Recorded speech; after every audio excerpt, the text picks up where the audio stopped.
Non. Quelle merde. Quelle merde. Ta femme va bien? C'est chaud, hein. C'est-à-dire? Bah, elle est à bientôt 8 mois, là, elle avait rendez-vous avec la sage-femme, justement. Perquisition? C'est passé quoi? T'as mis les menottes et tout?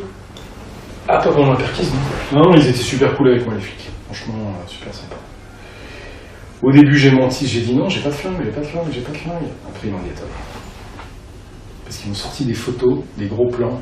Ils ont analysé et tout, ils disaient on voit bien la forme. On voit même la dragonne que vous aviez. Donc à la fin, tu te dis, bon, ok. C'est bon. J'avais un flingue. C'était un film, l'histoire quand même, hein? Ah, mais c'est un cauchemar, oui. Un film d'horreur. C'est une bonne expérience. C'est pas trop métier à 26 ans, il n'y a pas grand monde qui provoque 2 commissions d'enquête parlementaire, qui bloque le fonctionnement du Parlement. Ça le fait rire. Moi, lui, ça le fait marrer. Lui, il est mort de rire. Il est nerveusement, mais ça le fait marrer.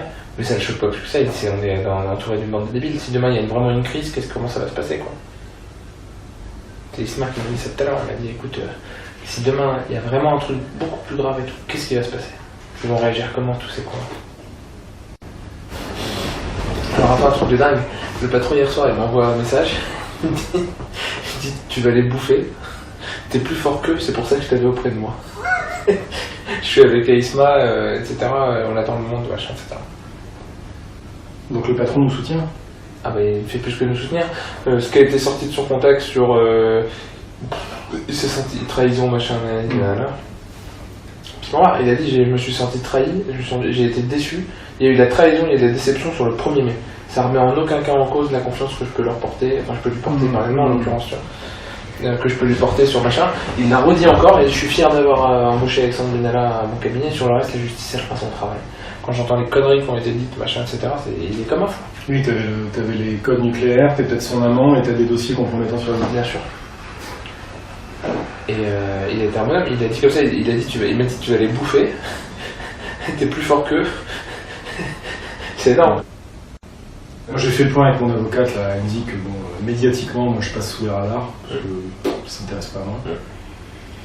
Judiciairement, donc j'ai l'émission dans la force publique, violence volontaire en réunion, on m'a dit ça ne va pas tenir. Parce qu'à un moment vous me tapez, ce que les flics m'ont dit, ce que la juge m'a dit. Après il y a le port illégal de l'arme. Est-ce que tu vas prendre du sursis? J'ai pris du sursis.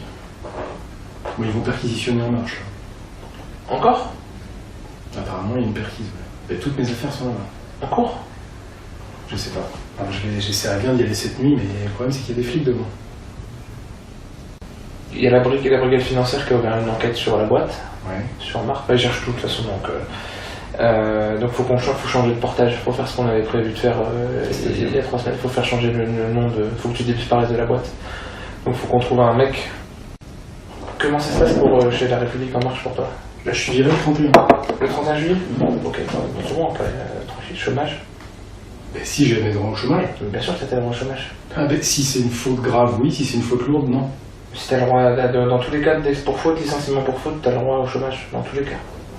Moi je devrais servir dessus. Après je vais vivre de quoi?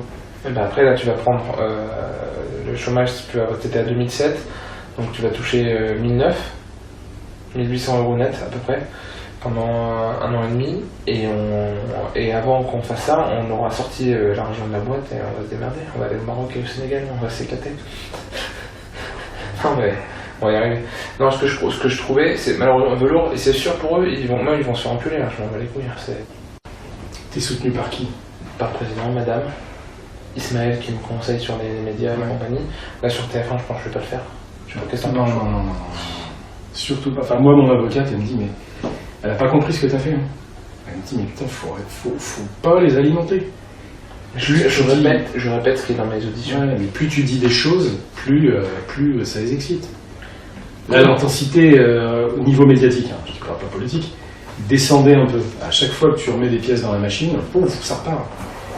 C'est pour ça que moi, elle m'a dit, aucun communiqué. Tous les journalistes de la Terre m'ont appelé, je leur dis d'aller se faire foutre.